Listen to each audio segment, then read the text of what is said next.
I just watched The Wild Robot and Piece by Piece. Were they any good? How many butter pumps will they get? Let's find out. My baby likes butter. Hello, my beautiful butter babies.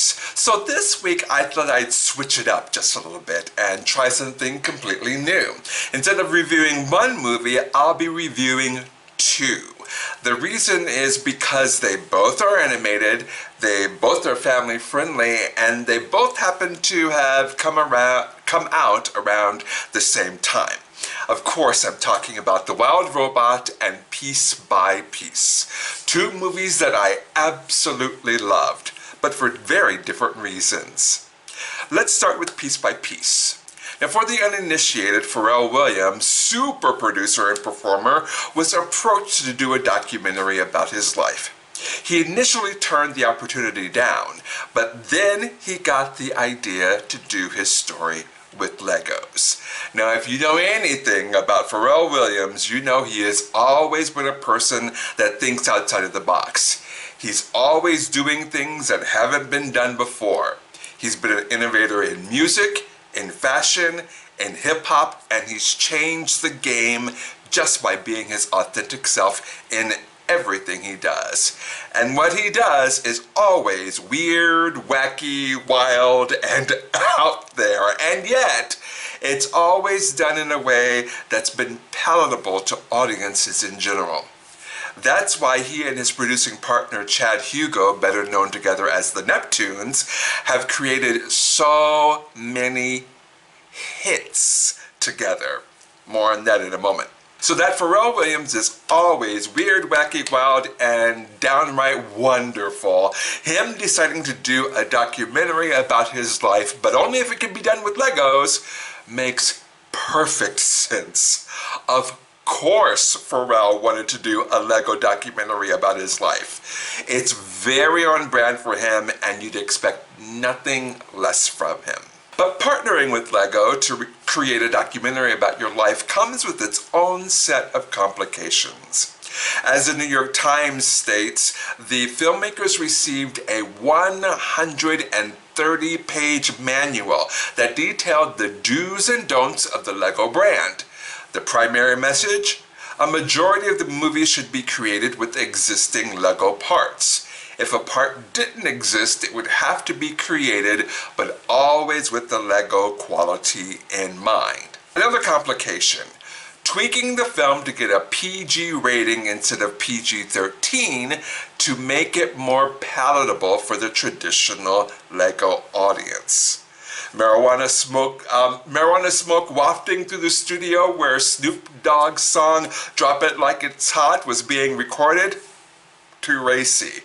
It was replaced with a miniature figure spraying smoke out of a canister labeled PG spray, which was one of the funniest jokes in the entire movie. And the thong bikinis featured on a group of backup dancers during the Rex and Effects Rump Shaker video, they had to be whitened to full coverage bathing suit bottoms in order to comply with the PG standards. And while the director of the film, Morgan Neville, has stated that the guardrails Lego put in place led him to be more creative, I also feel like it also dictated, to its detriment really, how deep this movie could really go. I came across a reviewer who said the movie is shallow but cool visually.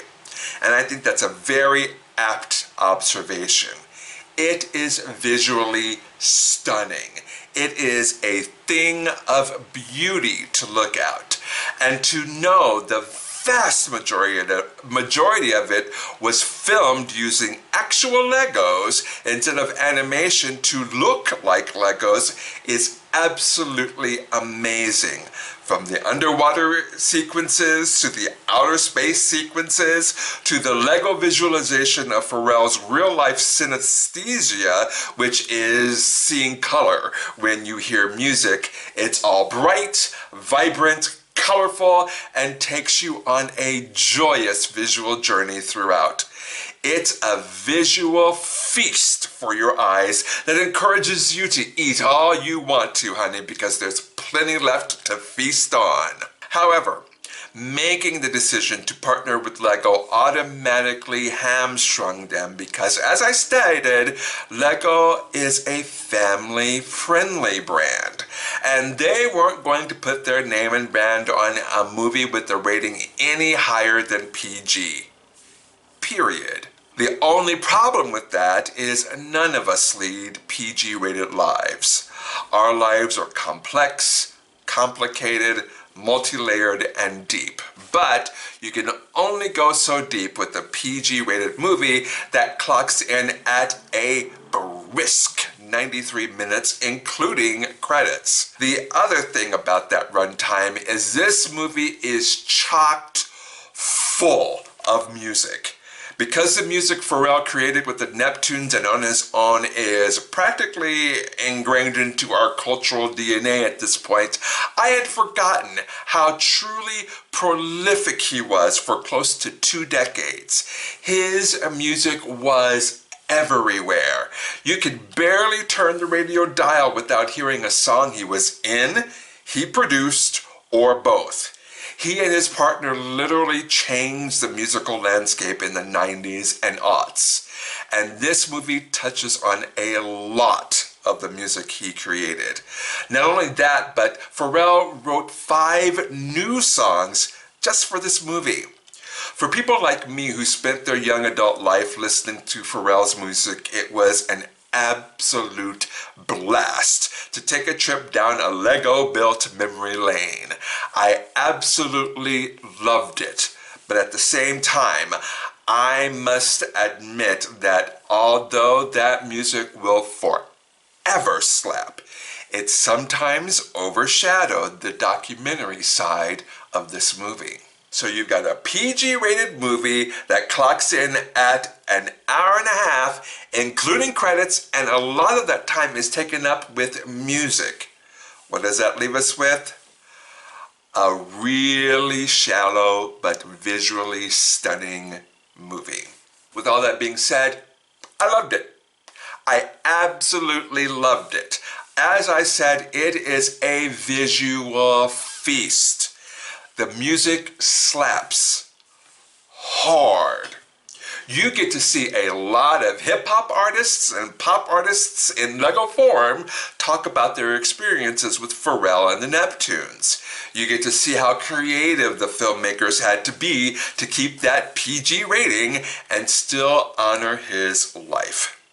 Yes, the actual documentary part skates along the surface of Pharrell's life, and that's really a shame. But Pharrell will always be an innovator, a think outside of the box savant. A Lego documentary has never been done before. He did it. And I am positive other artists will now clamor for the Lego treatment when they're asked to do a documentary about their lives. Piece by Piece, by virtue of its innovation alone, should be nominated for all the Best Animated Feature awards come award season. It shouldn't win any, but it should definitely be nominated. 4 butter pumps. Now, let's dive into The Wild Robot. The Wild Robot, based on a children's book of the same name, is about an all-purpose robot named Rosm 7134, who is shipwrecked on an uninhabited island when the cargo ship carrying it sinks during a typhoon. Rosm 7134, or Roz for short, is all that survived from the accident, and she finds herself alone on the island. But animals abound on this uncharted island, and they are of course afraid of Roz because she's not an animal herself. Still, because being of service is her primary programming, Roz does her best to be of service to the various species of woodland animals all around her. This is disastrous, of course, because Roz can't effectively communicate with them. So she decides to just sit quietly and observe them. Eventually, she learns her language, but that still doesn't make them any less afraid of her. Through a series of very unfortunate events, she finds herself in the care of a newborn gosling that she needs to teach how to eat, swim, and eventually fly by the time fall comes around, so he can join the migration of the other geese on the island. And from there, the movie takes off. Now, I have to confess from jump, I went into this movie not having seen one trailer for it and not knowing it was an adaptation of a series of children's books. Had I known that, the very clear shift in tone this movie takes about 10-ish minutes into it would have made a lot more sense. You see, for the first 10 minutes or so of this movie, it's brutal. The movie, although brilliantly and beautifully animated, takes an unflinching look at the way nature really is. Animals hunt each other, fight each other, subdue each other, and yes, eat each other without the camera cutting away. To be fair, because this is a PG-rated film, there's not a single drop of blood anywhere. Still, that does not take away from the brutality of the way nature is portrayed in the first part of this film. Not only that, but the animals react as you would expect them to when an unknown element invades their space. Not only do the animals run in fear from Roz, but a fair number of them actually attack Roz when she inadvertently either scares them or invades their space. And those moments are unflinching and brutal as well. Roz takes a serious beating several times over in the first few minutes of this movie. So that's the setup in tone for this film. Nature in all of its gloriously beautiful and brutal glory. Roz is voiced by the incredible Lupita Nyong'o, Queen. And for the first 10 minutes of the movie, hers is the only voice you hear. Because of that, I thought this may end up being like that Matt Damon movie. You remember Spirit, Stallion of the Cimarron. Remember that movie? Where the horses weren't anthropomorphic at all and only communicated through nonverbal sounds and body language. So I thought, based on the title, The Wild Robot, Roz would learn to communicate with the animals using non-linguistic sounds and body language, just like animals do. Imagine my surprise when, after Roz spends untold days and weeks sitting quietly and observing, learning their language, these very same brutal animals that had handed Roz's mechanical ass back to her several times magically turn into Disney-fied woodland creatures that can all talk to and understand each other and all speak English. Again, I cannot stress enough, I went into this movie knowing next to nothing about it except it kept getting recommended to me by others. Knowing that, you can understand how that sudden shift in tone in the movie would have thrown me off. Because it did. I kept thinking, how can these different species of animals talk to each other?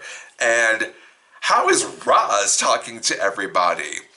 And how did they all of a sudden turn into anthropomorphic animals? And how did they suddenly become Disney-fied in a non-Disney movie? Again, my dumbass doesn't make the PG-rated animated movie connection that this is supposed to be a freaking kids movie, Steven. Anyway, at its core, this movie is about family. It's about the family you create and learn to love because you chose them. And when it focuses on that aspect, it's a hell of a movie. Roz creates a family with the gosling under her care and a fox that foxes his way into her good graces. And eventually, she creates an extended family with all the animals on the island. I gotta tell ya, I don't like crying at kids' movies. I'm still traumatized from being called a punk-ass bitch by a 5-year-old when I cried when Bing Bong died in the first Inside Out. Pussy ass bitch. But I gotta be honest with you. I shed a few tears a couple of times during the course of this movie. Chosen family means the world to me. The closest people to me are people that aren't even remotely connected to me by DNA. So when this movie leans into learning how to love the people you've chosen and how when that love is reciprocated, it's the best thing in the world, I'm not gonna lie. My heart grew 3 sizes and I shed a few happy tears in the theater. Now this movie does slip a little when the robot manufacturer comes to collect Roz, which kicks off the 3rd act. Every movie needs its big bad, and this one, voiced by Stephanie Sue, is as generic as they come. Vantra, as this movie's big bad is called, is a squid-like robot that mans an aircraft sent to retrieve Roz. When Roz refuses, Vantra releases an army of robot Ricos to bring her back to the ship. Of course, all the animals on the island, including Brightbill, the gosling Roz raised as her own, who has returned home from his first migration, rise up to protect her. And this action sequence is where the biggest chunk of the 3rd act goes. This action sequence is necessary because at the end of it, Roz realizes they'll only send more Ricos after her, which will endanger every animal on the island. So in the end, she decides that she's gonna go back. But as action sequences go, again, it's really kind of generic, especially compared to the amazing action sequences at the beginning of the movie. That being said, I really did love this movie. Its focus on family and creating and loving your created family truly hits home for me. And I'm willing to bet for a lot of other people just like me. I can't recommend it enough. So how many butter pumps is the wild robot gonna get? 4. That's right, 4 butter pumps. It is a strong contender in the Best Animated Feature race once award season kicks off. The book it's based on is actually the first book in a trilogy of books by Peter Brown. The writer and director of the movie, Chris Sanders, recently said development on the 2nd movie has already begun, and which makes sense seeing that the first one is already a hit. Plus, we need to see Roz get back to that island, right? So now I turn it over to you, my beautiful butter babies. Have you seen Piece by Piece and the Wild Robot? If so, what did you think? How many butter pumps would you give them? Sound off down below. I want to hear all about it. Thank you so very, very, very much for watching, commenting, liking, and subscribing, my beautiful butter babies. And I will see you in the next one. Bye. Pussy ass bitch.